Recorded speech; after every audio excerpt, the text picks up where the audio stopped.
Okay, അടുത്തൊരു ടെസ്റ്റാണ്. Underground കേബിളിൽ നമ്മൾ ഉപയോഗിക്കുന്ന ടെസ്റ്റാണ്. മുറേ ലൂപ്പ് ടെസ്റ്റാണ് നമ്മൾ ഉപയോഗിക്കുക. ഓക്കെ, അത് വർക്ക് ചെയ്യുന്ന പ്രിൻസിപ്പിൾ വീസ്റ്റേൺസ് ബ്രിഡ്ജിൻ്റെ പ്രിൻസിപ്പിൾ ഉപയോഗിച്ചിട്ടാണ് മുറേ ലൂപ്പ് ടെസ്റ്റ് നമ്മൾ ചെയ്യുന്നത്. ഓക്കെ, അപ്പോൾ ഇതിനകത്ത് എ ബി എന്ന് പറയുന്നതാണ് നമ്മുടെ നല്ല കേബിൾ. അപ്പോൾ 2 കേബിൾ വെച്ചിട്ട് കമ്പയർ ചെയ്തിട്ടാണ് നമ്മൾ ആ ടെസ്റ്റ് നടത്തുന്നത്. ഓക്കെ, അപ്പോൾ എ ബി എന്ന് പറയുന്നത് സൗണ്ട് കേബിളാണ്, അതായത് നല്ല കേബിളും.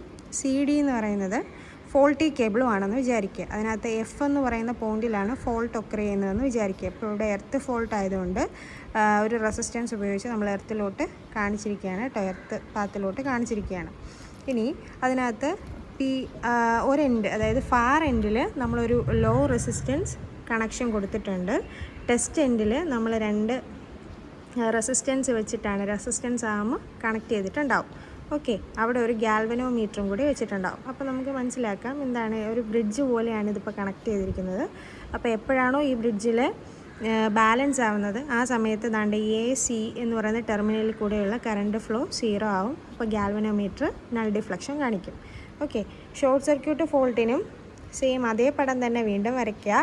എ ബി എന്ന് പറയുന്ന കേബിൾ, സി ഡി എന്ന് പറയുന്ന കേബിൾ, ഫാർ എൻഡിൽ നമ്മൾ ലോ റെസിസ്റ്റൻസ് കണക്ഷൻ, ടെസ്റ്റ് എൻഡിൽ 2 റിയോസ്റ്റാറ്റ് വെച്ചിട്ടുണ്ട്, റെസിസ്റ്റൻസ് ആം വെച്ചിട്ടുണ്ട്, ഒരു ബാറ്ററി കണക്ഷൻ. മറ്റെടുത്ത് എർത്തിലോട്ടായിരുന്നു പോകുന്നതെങ്കിൽ ഇവിടെ എർത്ത് കണക്ഷൻ അല്ല, പകരം ഒരു കീ സ്വിച്ച് വെച്ചിട്ട് ഷോർട്ട് സർക്യൂട്ട് ഫോൾട്ട് എന്ന് കാണിച്ചിരിക്കുന്നു. ഓക്കെ, ഇതൊക്കെ തന്നെയാണ് നോട്ട്സിലും പറഞ്ഞിട്ടുണ്ടത്. എന്താണ് നമ്മൾ ഈ ടെസ്റ്റ് ഉപയോഗിക്കുന്നത്, എർത്ത് ഫാൾട്ട് അല്ലെങ്കിൽ ഷോർട്ട് സർക്യൂട്ട് ഫോൾട്ട് കണ്ടുപിടിക്കാൻ വേണ്ടിയിട്ടാണ്. Both these test use the principle of Wheatstone's bridge for fault location. Murray loop test എന്നാണ് ടെസ്റ്റിൻ്റെ പേര് കേട്ടോ.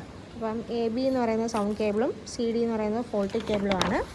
അങ്ങനെയാണെങ്കിൽ far end of the faulty cable is joined to far end of a sound cable through a low resistance link എന്നിട്ട് variable resistance P Q R joined at the ends A and C respectively and act as a ratio arm of the Weisstein's bridge.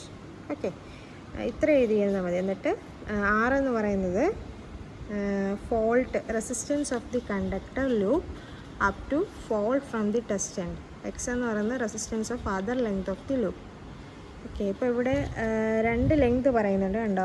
R എന്ന് പറയുന്ന ഒരു ലെങ്തും X എന്ന് പറയുന്ന ഒരു ലെങ്തും. R എന്ന് പറയുന്ന length താണ്ട് ഇത്രയും വരും, എക്സ് എന്ന് പറയുന്നത് വേറൊരു ലെങ്താണ്. ഓക്കെ, അതാണ് ഇവിടെ പറഞ്ഞിരിക്കുന്നത്. ആർ എന്ന് പറയുന്നത് resistance of the conductor loop up to the fault from the test end. Test എൻഡിൽ നിന്ന് ഫോൾട്ട് ഒക്കർ ചെയ്യുന്ന ഇടം വരെയുള്ള ആ ഒരു റെസിസ്റ്റൻസിനെയാണ് നമ്മൾ എന്താണ് ആർ എന്ന് പറഞ്ഞിട്ട് റെപ്രസെൻ്റ് ചെയ്യുന്നത്. ഇനി എക്സ് എന്ന് പറയുന്നത് ആ ഫോൾട്ട് ഒക്കർ ചെയ്യുന്ന ഇടം വരെയുള്ള, അതായത് ടെസ്റ്റ് എൻഡിൽ നിന്ന് ഫോൾട്ട് ഒക്കർ ചെയ്യുന്ന ഇടം വരെയുള്ള ആ ഒരു റെസിസ്റ്റൻസിനെയാണ് നമ്മൾ എക്സ് എന്ന് റെപ്രസെൻ്റ് ചെയ്യുന്നത്. ഓക്കെ, ഇനി നമ്മൾ വീസ്റ്റേൺസ് ബ്രിഡ്ജിൻ്റെ പ്രിൻസിപ്പിൾ ഇതിനകത്ത് അപ്ലൈ ചെയ്യുന്നല്ലേ പറഞ്ഞത്. അങ്ങനെയാണെങ്കിൽ ഇത് 2 ആം ആണെങ്കിൽ ഓപ്പോസിറ്റ് ആം നമ്മൾ നേരത്തെ പഠിച്ചതനുസരിച്ച് P by Q is equal to R by X എന്ന് എഴുതാം അല്ലേ. അതാണ് ഇവിടെ എഴുതിയിരിക്കുന്നത്. P by when bridge is balanced P by Q is equal to R by X. എന്നിട്ട് അവർ 2 സൈഡിലും ഒരു 1 കൊണ്ട് ആഡ് ചെയ്തിട്ടുണ്ട്. ഒരിടത്ത് മാത്രമായിട്ട് നമുക്ക് 1 ആഡ് ചെയ്യാൻ പറ്റത്തില്ല, അതുകൊണ്ട് അപ്പുറത്തെ സൈഡിലും +1 കൊടുത്തിട്ടുണ്ട്. അതങ്ങനെ ചെയ്യുന്നത് ഇതുപോലൊരു റിലേഷൻ ഉണ്ടാക്കി എടുക്കാൻ വേണ്ടിയിട്ടാണ് കേട്ടോ. അപ്പോൾ അങ്ങനെ ആഡ് ചെയ്യുമ്പം P plus Q divided by Q, ഈ താഴെയുള്ള ഡിനോമിനേറ്ററിനെ മുകളിൽ ആഡ് ചെയ്ത് വരും. Okay, R plus X by X എന്ന് വന്നു. ഓക്കെ, ഇനി small R is the resistance of each cable. ഓരോ കേബിളിൻ്റെയും റെസിസ്റ്റൻസ് എന്ന് പറയുന്നത് ആർ ആണെങ്കിൽ ഇവിടെ എക്സ് എന്നുള്ള ആർ പ്ലസ് എക്സ് എന്നുള്ളത് 2R ആവും. ഓക്കെ, അപ്പോൾ ആർ പ്ലസ് എക്സിന് പകരം നമ്മൾ 2R എന്നുള്ളത് സബ്സ്റ്റിറ്റ്യൂട്ട് ചെയ്ത് കൊടുക്കും. അപ്പോൾ എങ്ങനെയാവും, P plus Q divided by Q is equal to 2R by X എന്ന് വരും. അതിൽ നിന്ന് ക്യാപിറ്റൽ എക്സിൻ്റെ വാല്യൂ നമ്മൾ കണ്ടുപിടിക്കണം. എക്സിൻ്റെ വാല്യൂ ഇസ് ഈക്വൽ ടു ഇതിനെ തിരിച്ചിടുക, Q by P plus Q into 2R എന്ന് വരും. എക്സിൻ്റെ വാല്യൂ കിട്ടും. ഓക്കെ, ഫോൾട്ടി ഏരിയയിലുള്ള റെസിസ്റ്റൻസ് നമുക്കതിൽ നിന്ന് കിട്ടും. ഓക്കെ, ഇനി അങ്ങനെ ആണെങ്കിൽ അടുത്ത എന്താ, distance of fault point from test end. Test എൻഡിൽ നിന്നുള്ള ഫോൾട്ട് പോയിൻറ്റിലേക്കുള്ള ആ ഡിസ്റ്റൻസ് കണ്ടുപിടിക്കാൻ ഡി ഈസ് ഈക്വൽ ടു, നേരത്തെ ഇവിടെ Q by P plus Q into 2R ആയിരുന്നെങ്കിൽ ഇവിടെ എന്ത് ചെയ്യുക, 2Rന് പകരം 2L മൾട്ടിപ്ലൈ ചെയ്യുക. അത്രയേ ഉള്ളൂ കേട്ടോ. അപ്പോൾ മുറേ ലൂപ്പ് ടെസ്റ്റ് ചോദിച്ച് കണ്ടിട്ടുണ്ട്. അപ്പം പടം ഇമ്പോർട്ടൻ്റ് ആണ്.